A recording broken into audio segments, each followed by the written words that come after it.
Roket Rusia terekam meluncur ke posisi tentara Ukraina berikut gudang penyimpanan amunisinya. Rekamannya diunggah di Telegram Kementerian Pertahanan Rusia pada Senin, 16 September 2024. Dalam keterangan unggahan disebutkan bekerja sama dengan kelompok pengintaian tingkat lanjut dan pesawat tak berawak, kru Grad MLRS menembaki lokasi tentara Ukraina, benteng, dan titik pengamatan, serta rute pergerakan peralatan militer dan senjata api jelajah angkatan bersenjata Ukraina. Karena tugas tersebut memerlukan respon cepat dan ketenangan maksimal, awak kendaraan tempur Grad MLRS diklaim bertugas sepanjang waktu.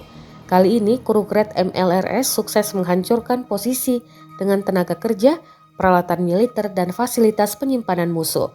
Jelas narasi unggahan.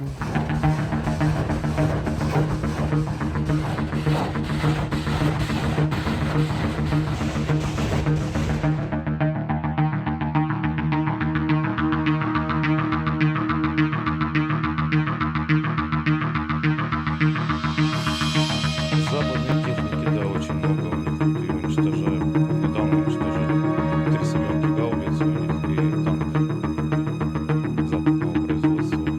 Очень много боевых бронированных машин западного производства. Все это уничтожается, выдается. Download Tribun X sekarang, menghadirkan lokal menjadi Indonesia.